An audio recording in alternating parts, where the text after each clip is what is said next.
Great. Good morning, everybody. So yeah, I'm going to talk about, in some sense, there's going to be a slight shift as we sort of move into the second half of the week.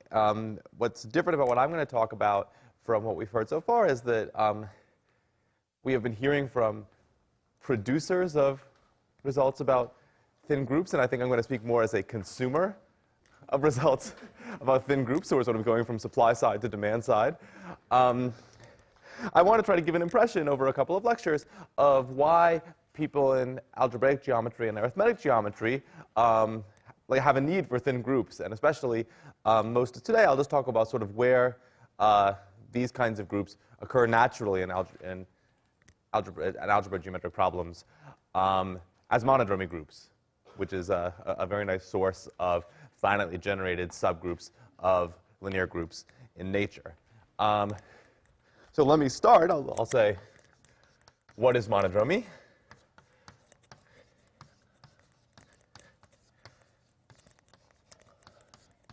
And I want to start with a very down-to-earth example, which is so simple that you might not think of it as monodromy at all, which is the case of a finite covering space that we sort of learn at the beginning of algebraic topology.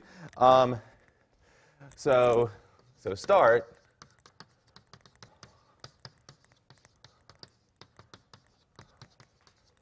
with the finite case. And so I'm going to have a map from X to B for now, let's just say, of smooth manifolds. B stands for base. It's always going to be the base of some kind of fibration and everything that I discuss today. So X to B is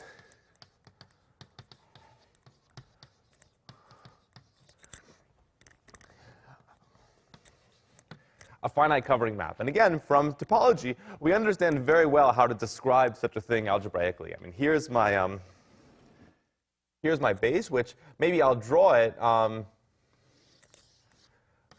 like this. It's a space with some topology. And actually, in most of the examples I'm going to talk about today, it's going to be a sphere with some holes in it. So that's my picture of that. And then over it, we have some many-sheeted cover, which is somewhat hard for me to draw. But locally, to be a finite covering space means that if I look at some patch here, so this is not a hole. This is like a little contractible neighborhood I'm looking at. I just have something that looks like a disjoint union of copies of that patch. So this would be a finite cover of degree 4. So I'll call this degree n, which in my picture is 4. Of course, one such finite covering would just be 4 copies of this base space, but that's not so interesting. What's interesting is when there's actually sort of when these things move around as you move around the base. So what happens is, if I grab onto these spaces and make a little loop starting from my little contractible neighborhood here, and I go around a loop, and I come back, at each point what I have is 4. At each point in the base, what I have over here in the fiber is 4 points. But if I move these guys continuously and come back to my start, these guys may have become permuted. So in some sense, so when I trace a loop around a hole in the base B, I induce some permutation of, and let me just denote this little base point by B, and then I'll write X sub B for the fiber over B.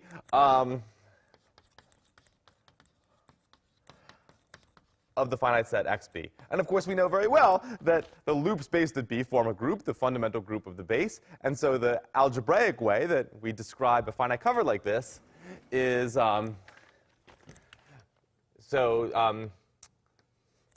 these fit together to give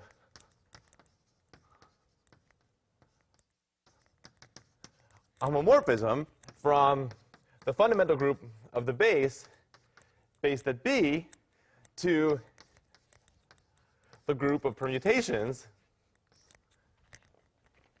of this fiber XB.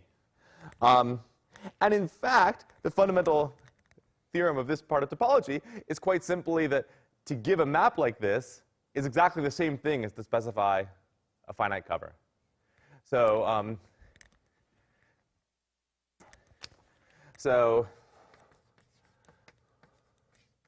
and in fact,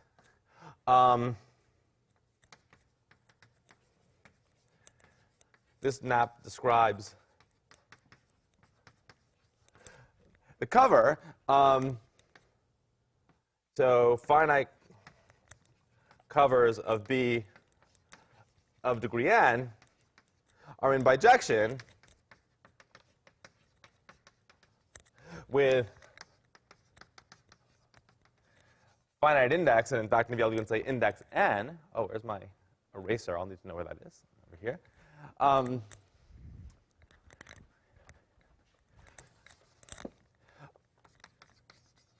Are in bijection with index n subgroups of the fundamental group. And again, there's probably mostly number theorists in the room. This is what we would call the Galois correspondence, and it's just like what you're very familiar with for the Galois group of a number field or any field, that the degree n algebraic extensions are in correspondence with the index n subgroups of the Galois group. And of course, as you've probably heard the slogan, I mean, fundamental groups and Galois groups are in some sense the same story. So this is what we call the Galois correspondence.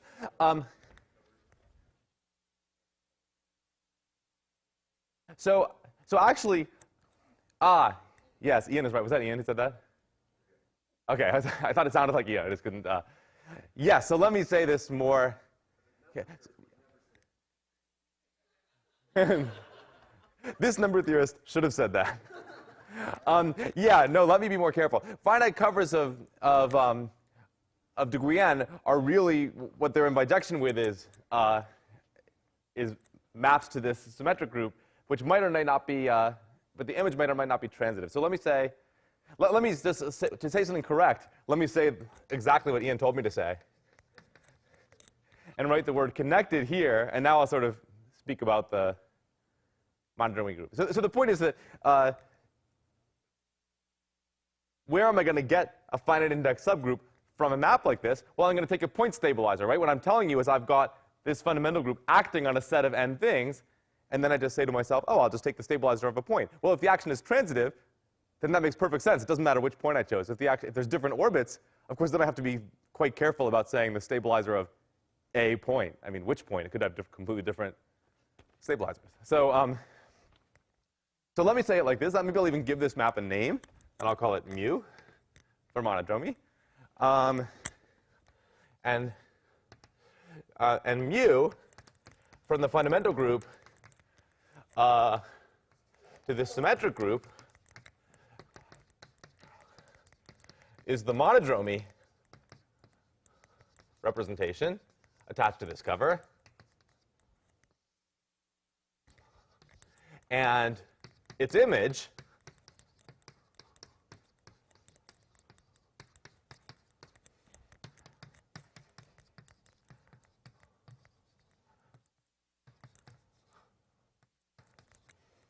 is the monodromy group, and it's a permutation group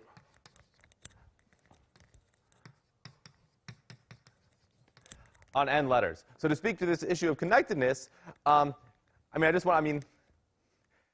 you can see a lot. I guess I should spell monodromy right, since that's what the whole talk is about. We can see a lot about the geometry of this cover from the algebra of this group. That's going to be sort of a theme throughout the talk. So in particular, just to sort of say a few straightforward things, a basic question about a permutation group, as I said, is whether it's transitive. Well, what does that mean in this context? To say that the group is transitive means that somehow, by some complicated loop in here, I can get from any point in xb to any other point in xb. What does that mean on the geometric side? It means that if I start here, and I work very hard and run around the space down below in some very complicated way, I can eventually arrange it so that when I come back here, I end up here. But that's in particular to say that in this space upstairs, I can make a path that goes from here to here, or from any of these points in the fiber to any other points, which is to say that the space is connected. So the sort of geometric condition of connectedness transforms into the algebraic condition of transitivity of an action. So So monodromy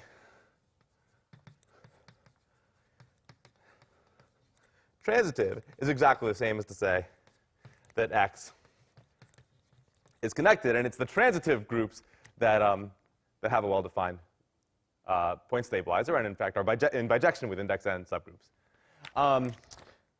Okay, well, that's satisfying in a certain way that I drew a very concrete picture and defined something that's called monodromy. This does not yet look like the kind of groups that we are talking about in this conference, because this is not a linear group, it's a permutation group. So let me now generalize this situation and tell you where we're going to get groups that are sort of more in the vein of what we've talked about here. So more generally,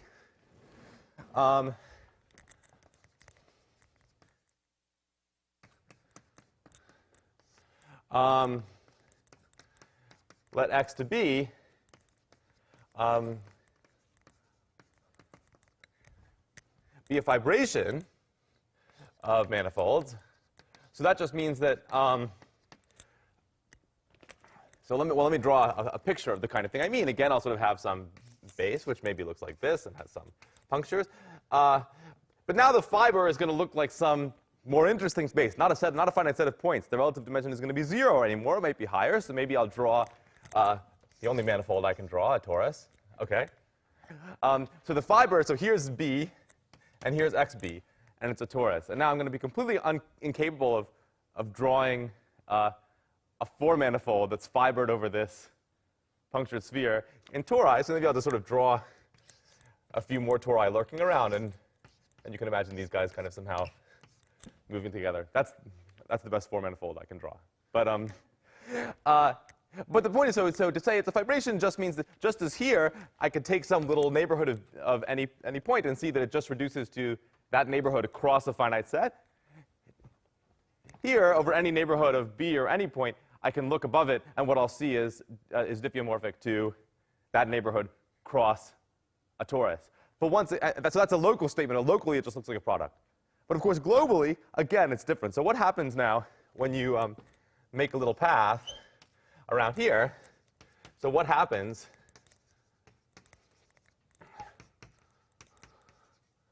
when you trace out a path in B? Well, one way, at least for me, that I like to think about this is that if somehow you took this path, but you didn't quite finish it, you got almost all the way back to B, but you didn't get there, so you just had an interval, well, that's a contractible space. And so it's easy to check that above that interval, what you have, so I'm going to sort of unwind this. So I'm starting at B. I'm making some path. I got almost all the way to B, but maybe not quite. What is above that is just torus cross interval. Nothing more. And the only wrinkle is that if I really want this to go all the way to B, I'm closing up this loop. That means I have to attach these two ends of the torus, which means I have to sort of think of some way to glue them together. And the point is that might not be the identity. I mean, if the preimage of this loop actually were loop cross torus, it would be. But in general, it's just some other diffeomorphism. So to close up the loop,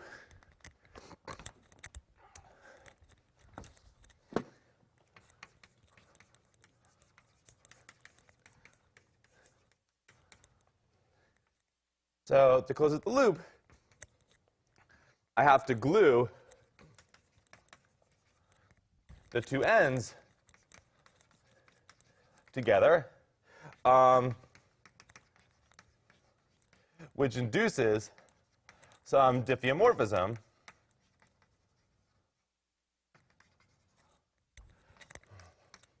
of the fiber XB. And so just as before, I'm going to get a monodromy representation, and it's going to look like this.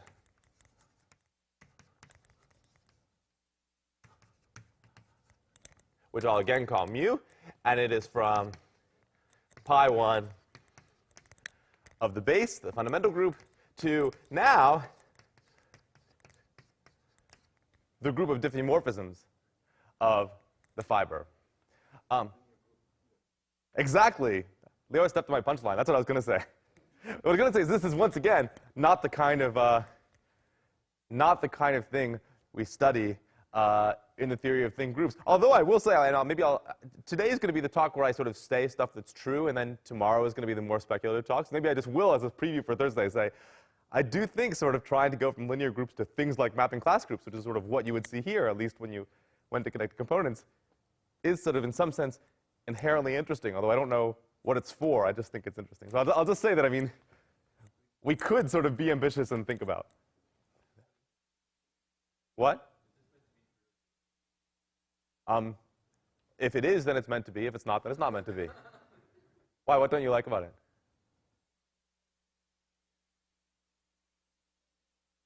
What? Oh, yeah, so you want me to just say pi naught of diff? Okay. Yeah, sorry, that's all that I mean. Right, because there's lots of, yes, we don't have a physical diffeomorphism. I mean, we could choose one, but if we're only talking about pi naught, we don't have like a single, the path is moving around, so everything is only up to isomorphic. Yeah. Oh, that would be exciting. Yeah, I could do that. But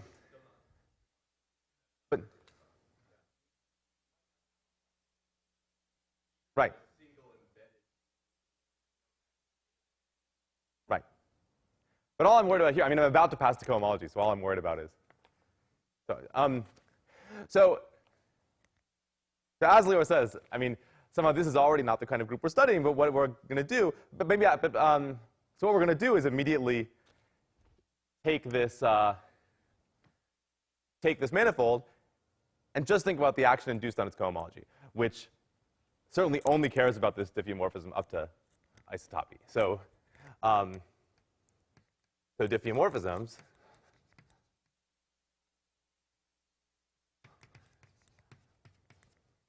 induce, diffeomorphisms act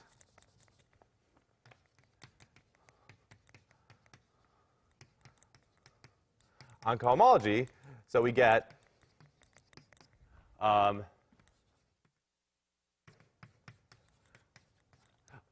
representation, and now the monodromy representation really is a representation because it is acting on the general linear group,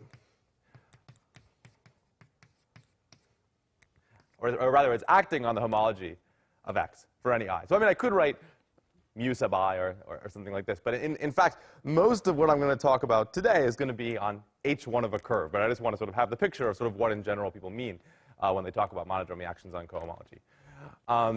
So this is now, honestly, a linear representation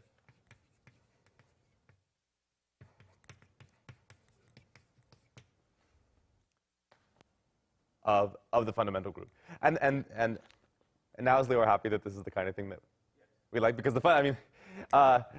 because for the basis we're going to study, we're just going to literally get a map from a discrete group to a lattice, and which might have image that's big and it might have image that's small. And I'm going to talk now about sort of what we know about that. Right, the image might not be a lattice. It's a map to a lattice whose image might or might not be. So maybe this is a good moment now. Maybe I'll say one more thing and then I'll ask for questions. But there's just of course, in the case, in case the dimension of this fiber is 0, which is the case that we already studied, then a diffeomorphism of a finite set is not so exciting. It's just a permutation. So this is just sort of a dressed up version of, in some sense, of what came before. So this reduces.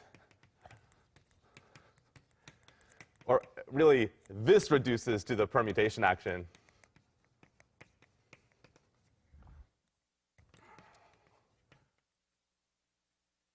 seen above. And I suppose technically the way I wrote it on cohomology, you would just have the H0, and then you would have a representation which was just sticking the symmetric group into the GLN.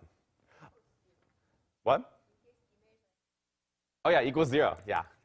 OK, so maybe this is a good moment to ask for questions, because I know these are the only topological pictures that have been drawn so far.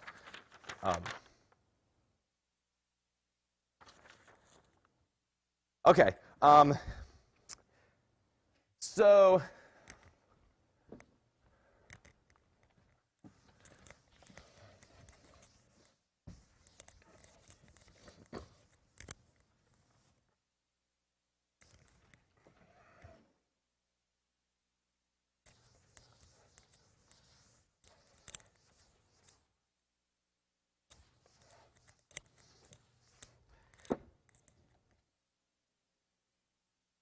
So one case of actually particular interest that will come up for us a lot, so case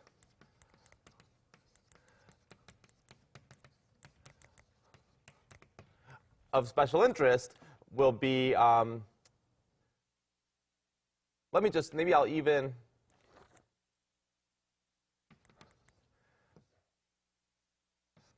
so if the dimension is even, and we, then of course the middle cohomology carries a pairing, which is going to be alternating or symmetric depending as I is odd or even. I should say, well, and X connected. And especially the e.g.,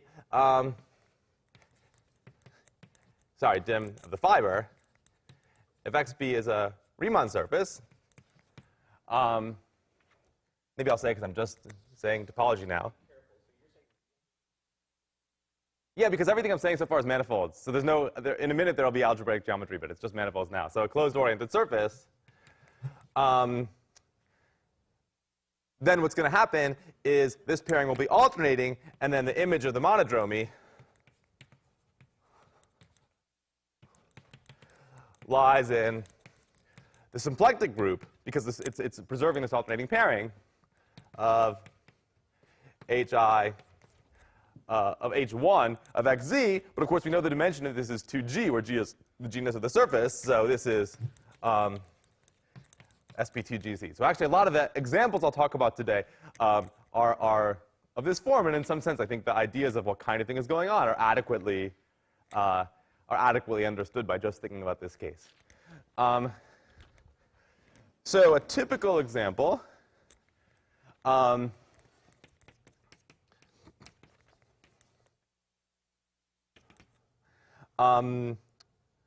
might be something like this. Let B be the configuration space of n points on C. So now I will do an example, of course, where it's an algebraic curve. And this means n distinct unordered points on C. So it's a moduli space whose points, it parameterizes the sets of n distinct points with no particular ordering granted on them on C. So a point of B is a set which I'll call B1 through Bn, contained in C. How could I make a family of curves over that? Well, one way is the following. Can consider the family X to B of algebraic curves given by letting X be y to the d equals x minus b1, x minus b2, dot, dot, dot, x minus bn. So this, I mean, this, so, I mean, I would have to sort of be careful about making a model to make this a projective curve, but believe me that this can be done. The d is fixed. Yeah, it's at least 2. And this is indeed going to give us say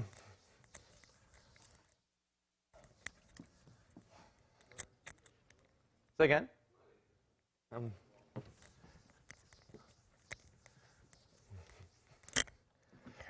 And of course, what is the pi 1 of b?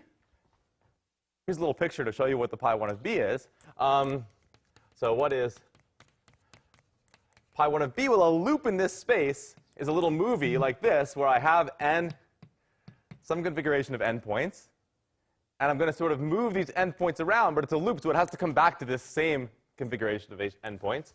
So time is going to kind of go vertically. And these points can move around as they go, but there's never allowed to be 2 points that meet.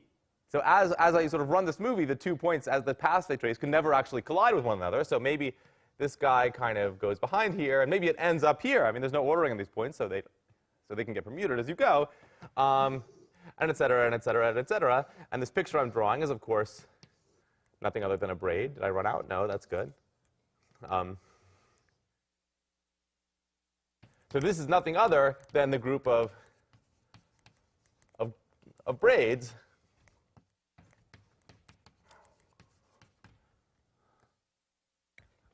on n strands. So I'll say a little bit about this more later, but Kurt has studied this example in detail. You have to be a little careful about what the monodromy group is actually expected to be, but let me give one example. So this gives a monodromy representation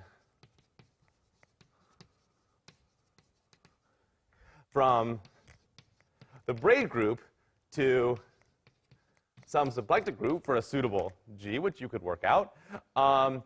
And for instance, just as an example, when d equals 2, this is the moduli space of hyperelliptic curves. I mean, that's what we call a curve with a degree 2 map to obtained by joining the square root of a polynomial. So when d equals 2, this map has finite indexed image. This is a theorem of Ocampo. And in fact, you know exactly what the image is. As Tom reminded me yesterday, I think the index is 36. Is that right? And it's all, the only problem is mod 2. So in fact, it's a congruent, the image is a congruent subgroup. A congruent subgroup of level 2. I wish I was going to tell you that sort of throughout this talk there was going to be lots of examples where we can compute the image of monodromy in the discrete group on the nose, but that's not so generally the case, but here's the case where we can.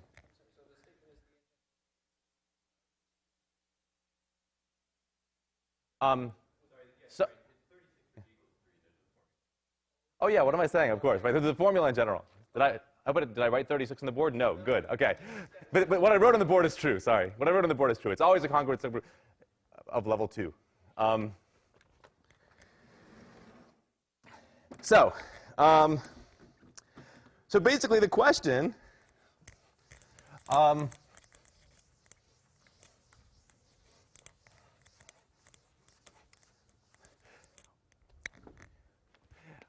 maybe I'll give one more example of the kind that appears in the paper of mine and Emmanuel Kowalski and Chris Hall that I'm going to talk about, and that appeared in Chris's papers and other people's papers well before that. I mean, you can make a simpler example like this with a smaller base,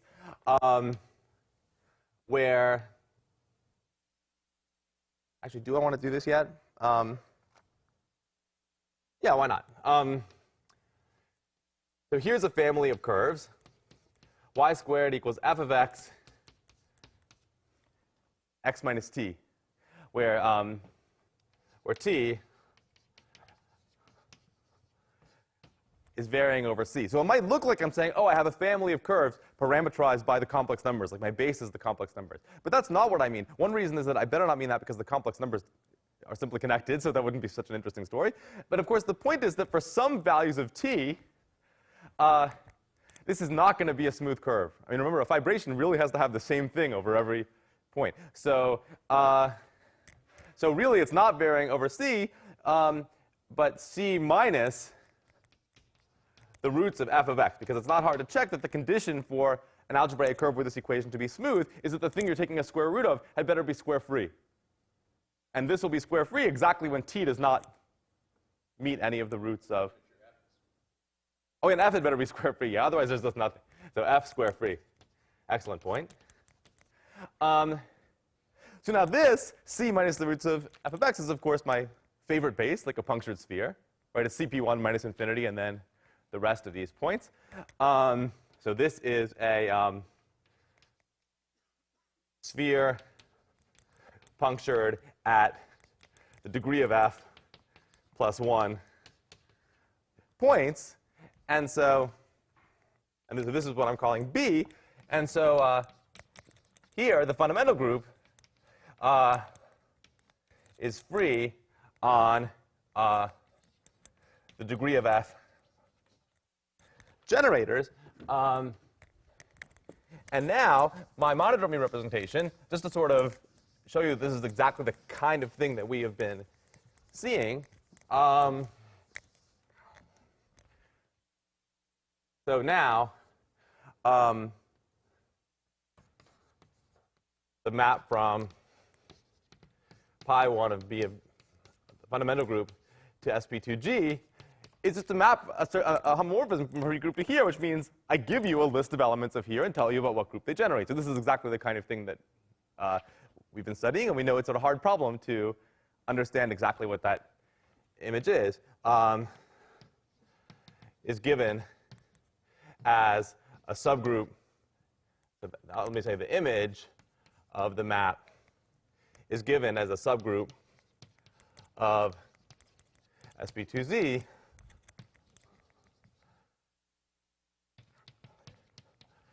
generated by some set of elements of size degree of f.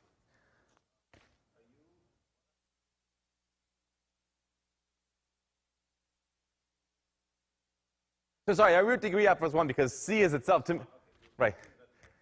To me, the complex numbers are a sphere punctured once. I mean, the sphere is CP1. So this sphere is another equal sign that's only attached to this word. Yeah. Oh, yeah, so. OK, so the basic question is not just pertaining to this example, but always is how big is the image of mu? So of course we can mean different things by this. So, e.g., let me write gamma for the image of the monodromy representation mu. And by the way, I just want to emphasize that we're not inside this example anymore. Now I'm just back to sort of speaking in airy generalities. And then we'll sort of come back to some more examples. But I think I will stick to being inside a symplectic group. And then we can ask, the strongest question we can ask is gamma of finite index? And less ambitiously, we can ask, is gamma Zariski dense? And actually, I mean, in some sense, we're not going to spend so much time talking about Zariski closures per se in the sense of Zariski. I mean, usually the kind of thing we're going to check, and by the work of Weisfeiler and others, this is roughly equivalent, we're going to check that is the closure of gamma in the profinite completion, which in this case by congruent subgroup property is sp2g z hat, unless g equals 1, which is sort of separate. Maybe I'll just say g bigger than 1 for this part of the discussion. Is this closure finite index? This is sort of like, does gamma satisfy strong approximation? Essentially, that's what we've been asking. So as we have certainly seen, there are lots of groups which are not finite index, but which nevertheless satisfy strong approximation and are Zariski dense. So both of these are very reasonable questions. And let me just emphasize that there's like a very large difference in difficulty between answering them. So this is, I would classify this question as kind of, it's not a triviality, but it's doable in many cases. And we understand a lot about how to prove that gamma is Zariski dense when it is. This question is substantially harder. I'm also going to say that sort of a theme that I think Elena is going to kind of really pursue very energetically in her talk is the question of, well, what usually happens? We are hampered in our ability to answer this question by the fact that we don't really have like a very strong sense of what the word usually means. in mind. Nonetheless, I'm going to go ahead and say that there are senses in which this usually happens, in which the monodromy group is usually Zariski dense unless there's sort of some apparent reason for it not to be. And here we really don't know. I mean, I think that's a question that's going to be pursued by Ellen in her talk. So maybe I will just go ahead and say, without sort of committing myself to any particular definition, that in some sense, usually the answer to this question is affirmative, and here I don't have a really clear sense. Okay.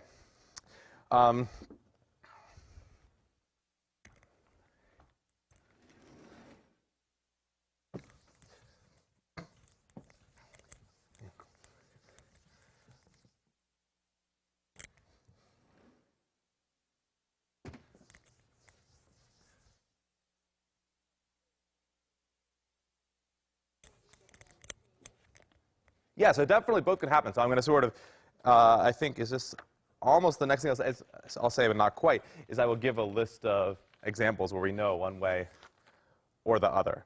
I'm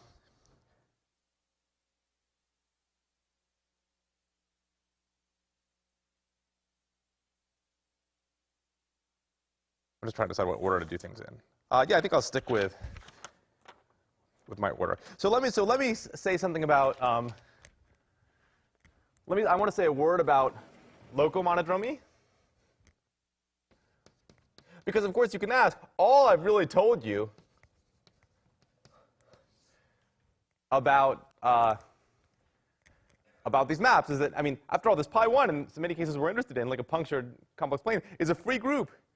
And so you may very rightly say, I mean, okay, besides the fact that I drew some pictures, where's the algebraic geometry? I mean, if what we're talking about are maps from free groups to the symplectic group, you don't need an algebraic geometer in the room to think about this. You just are writing down a list of elements of a symplectic group and sort of asking about what they generate.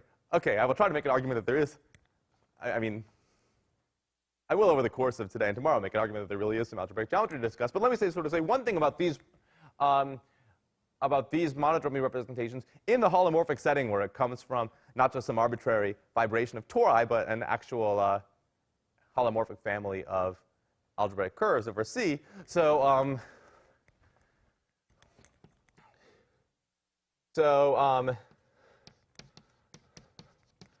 in the case where B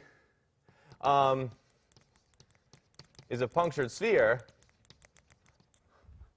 then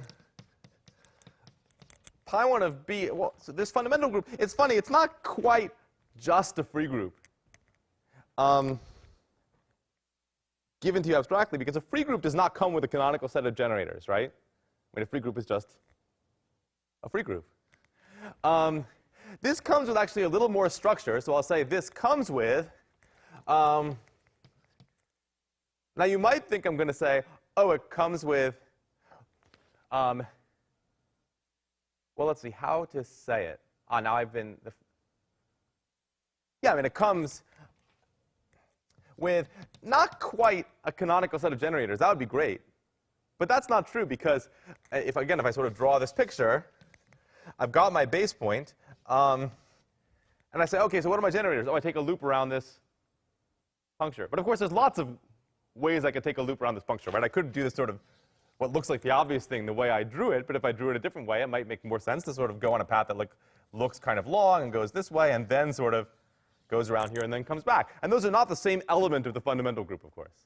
Those are not isotopic loops. But they are conjugate in the fundamental group. So what you get, the canonical structure that this group comes with is not a canonical set of generators, but it does come with a canonical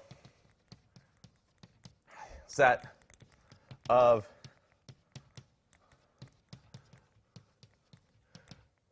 puncture classes.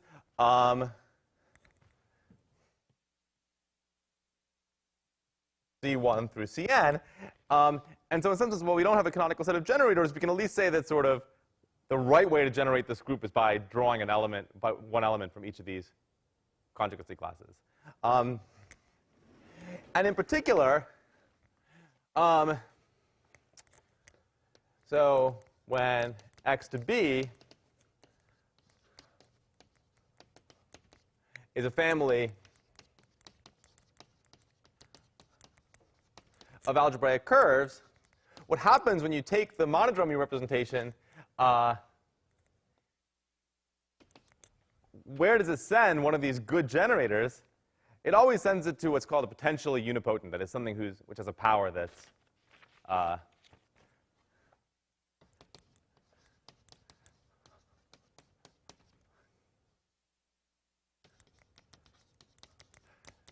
that's unipotent. So in some sense, I think this is, I'm not sure if this is going to come up in your talk, Elena, but I've seen you say this before, that there's a reason that we care about subgroups of SP, at least from this point of view, there's a reason we especially care about subgroups of SP2GZ, which are generated by a list of unipotent elements that you give, or potentially unipotent elements, because that's the way that the group is going to be presented if it comes as a monodromy group coming from a family of algebraic curves.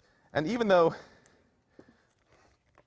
I'm going a bit slowly, I do feel like I want to draw this picture just to make that statement not completely mysterious. Let's see if I can. So e.g., if we look at the example of y squared equals x minus 1, x minus t, the Legendre family of elliptic curves, let me attempt to be a topologist and draw a picture of this. We'll see how I do. Here's 0. Here's 1. Here's t.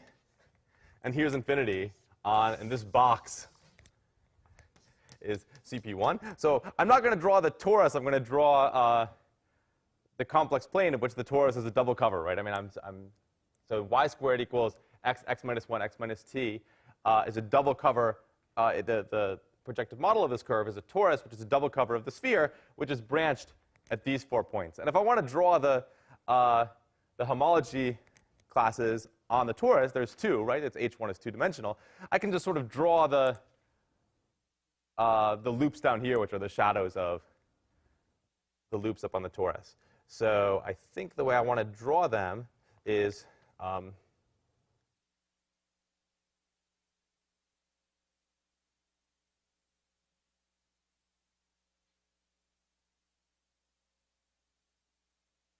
just don't want to accidentally draw the same one twice. Here and here, yeah, good. That's what I want to do. And what happens when I take a path in the Legendre family? The thing of taking a path around a puncture, remember the punctures are when t equals 0 or t equals 1 and t equals infinity. Those are the points that what I'm not allowed to do is let t hit one of the roots of x minus 1, which are 0 and 1. So a typical example of one of my loops that I'm interested in is to let t make a little loop around 1 and follow what happens by diffeomorphisms to these little homology classes that I drew as you go. And what will happen, this thing is completely unaffected, right? It's invariant. I mean, as I sort of, I can loop t around 1 without changing this drawing. But this guy is going to get pushed. As I move t around and then bring it back here, this is now going to look like, I think it's going to look like this.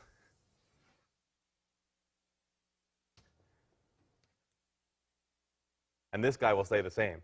So loosely speaking, what's happened when the smoke clears is that you've made an element of SL2Z which leaves one thing invariant, and what it's doing to this loop is it's actually adding to it a copy of this. So this is sort of the topologist picture of the matrix 1, 1, 0, 1.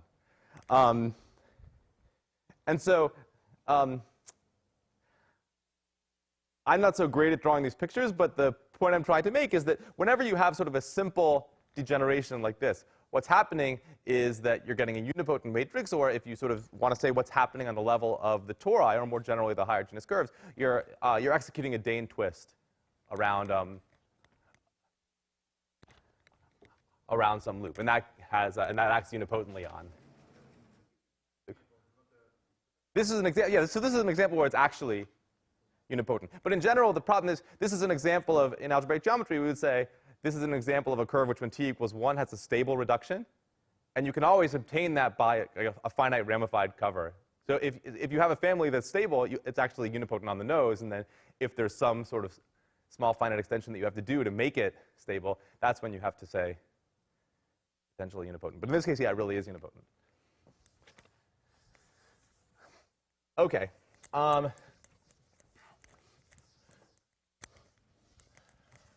So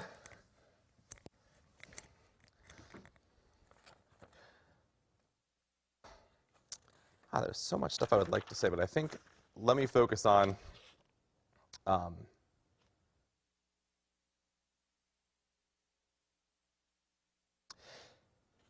So why is it useful to know this? Because this is actually like a very crucial tool in proving that the monodromy is Zariski dense. So if you ask yourself, like, well, how do I know in practice that the monodromy group is Zariski dense? And this is in some sense a piece of, now this is not algebraic geometry, it's group theory. We know that if you have a lot of unipotents, it helps you generate a Zariski dense subgroup. So for instance, so e.g., so slogan, a subgroup of sp2gz containing lots of unipotents is very apt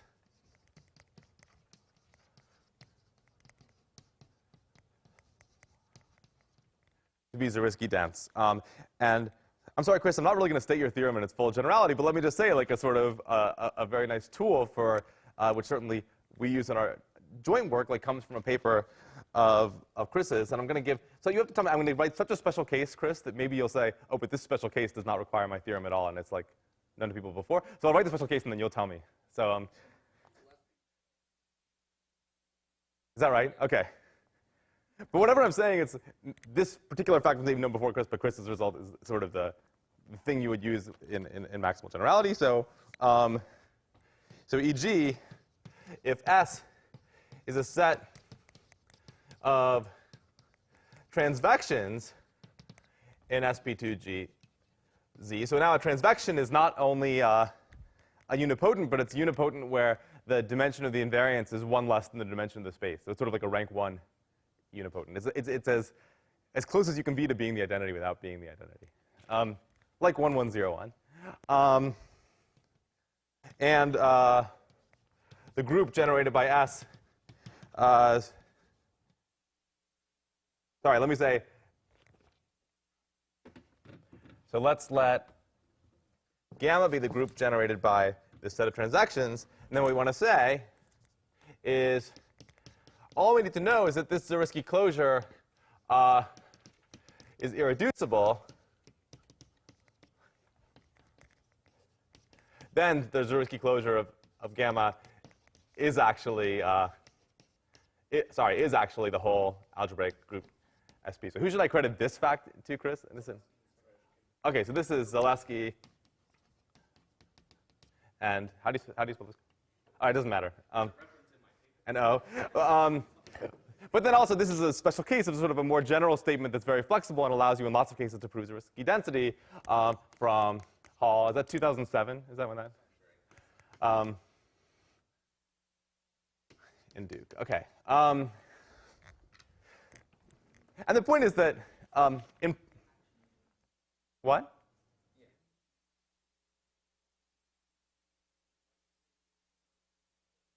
Doesn't matter. I just wanted to say something about an algebraic group.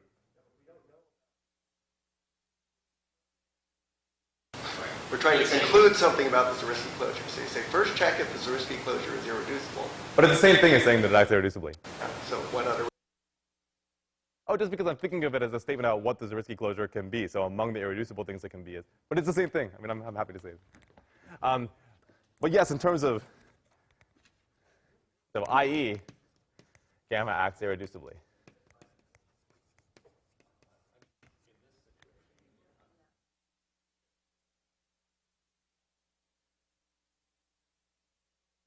Oh, no, but you're saying I need to. Okay.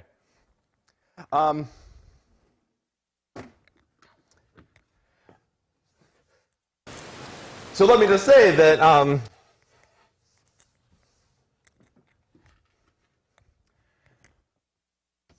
so in many cases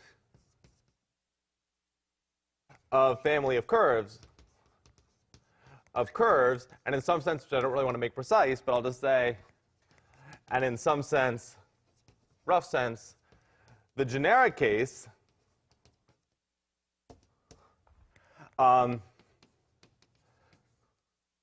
this proves that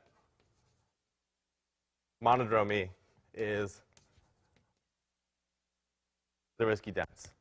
But the question of whether monodromy is finite index is a very different question. So let me now close today's talk by giving some examples to show you that, as he asked, it really can happen both ways. Both phenomena occur, and then we just have to kind of take a deep breath and grapple with that, and we'll do that next time. So let me say some examples. Let me get a longer piece of chalk.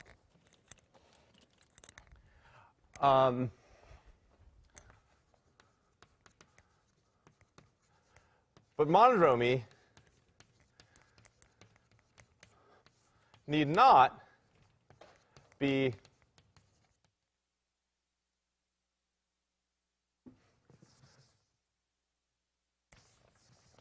finite index. So I think, so e.g., there's a famous example of Nori, where you take the following. X is going to be, actually, this is not a family of curves, but a family of abelian varieties. We're going to let E sub lambda be, again, my favorite elliptic curve, the curve y squared equals x, x minus 1, x minus lambda, the Legendre curve. So that itself is a family of curves. OK, so far, so good. And by the way, I think I won't, maybe I'll just comment on this and I won't prove it. So remark that it's not hard to check that here, the monodromy, I mean, it lands in SL2Z, and it just is the congruent subgroup. So this is not a thin example, and in fact, there's no thin examples coming from elliptic curves. A family of elliptic curves always gives you a finite index subgroup of SL2Z. That's in some sense because the moduli space is one-dimensional, but I think I'll skip talking too much about that. But so this is not the example of Nori. The example of Nori is the following. Let x lambda is the abelian variety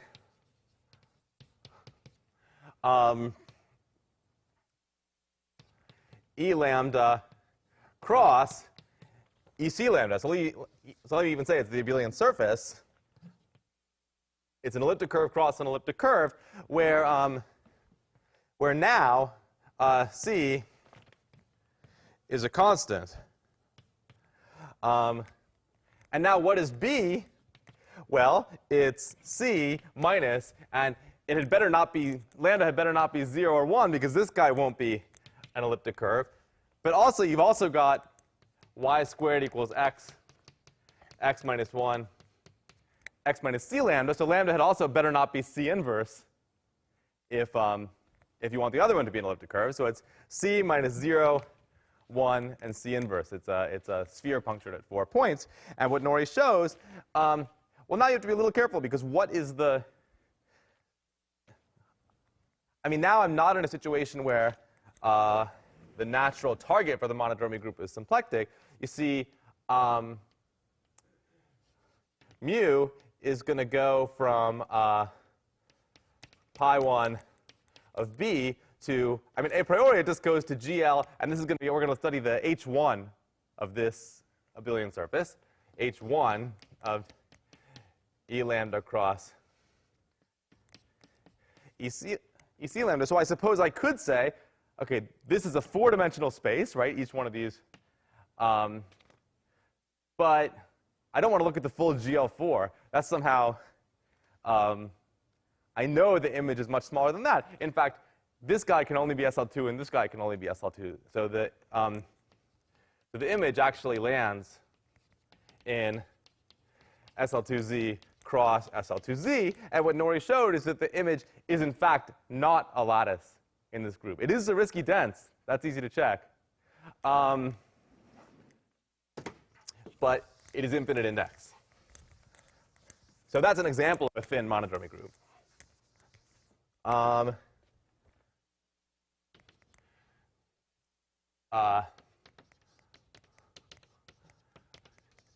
is infinite index, but Zariski dense. Another family of examples is given to you by Teichmuller curves in moduli space. So I think, Kurt, you're not going to talk about Teichmuller curves today, right? So sometimes Kurt talks about Teichmuller curves, but today he's not. So, so another family of examples, and then I think I'll close there, which I think are really actually interesting from this point of view.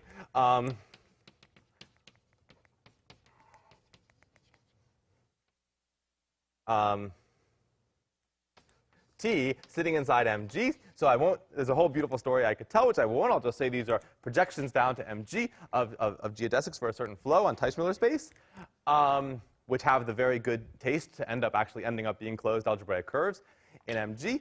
And what you can show is that, so T is an affine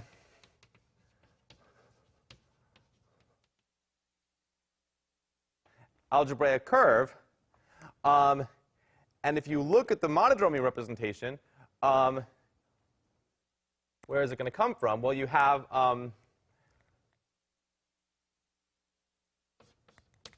so I mean, it is itself a curve, but since it sits inside the moduli space of curves, there's a family of curves over it. I mean, every point on it has a curve attached to it because it's a point in the moduli of curves.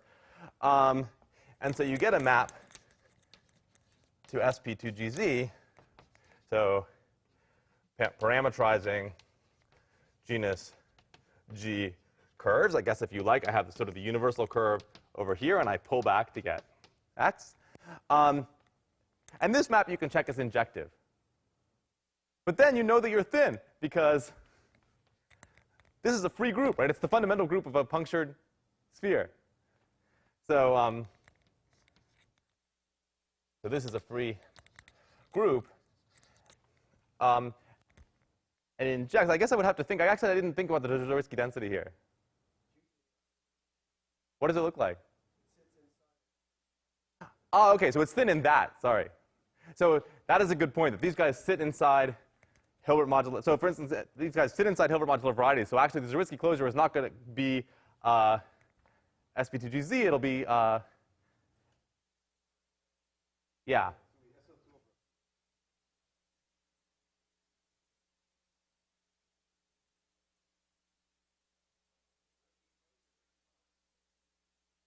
Yeah.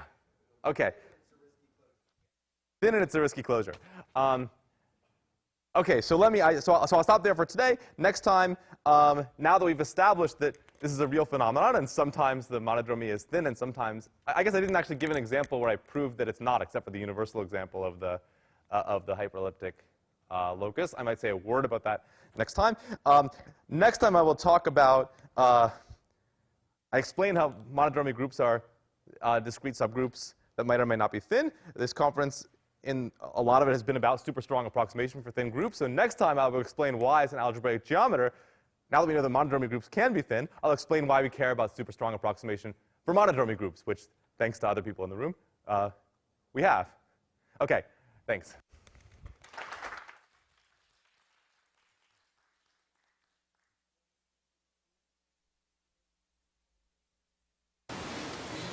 Found a punctured sphere, but let's say you want to be opposed. Then presumably you don't have any of these also unipotents. No, because you really don't have this sort of, the unipotents come from like a degeneration of the. Over a closed curve, you don't know anything, or something. Yeah, I mean, if Chris doesn't know anything, I don't know anything. No, but it's, no, but the way to say it is somehow the way I would say it is none of the monodromy is local. The way I would say it is, in algebraic geometry, local things are easier than global things. And over a closed curve, somehow there's nothing local. There's no loop on a closed surface that's local. They're all global. Whereas somehow when you have a puncture, you can be like, oh, I'm going to sort of, the rest of the world is just going to like go away, and I'm just going to be here near this puncture and pretend that life is a puncture disk. And I mean, then that's very good. And then on a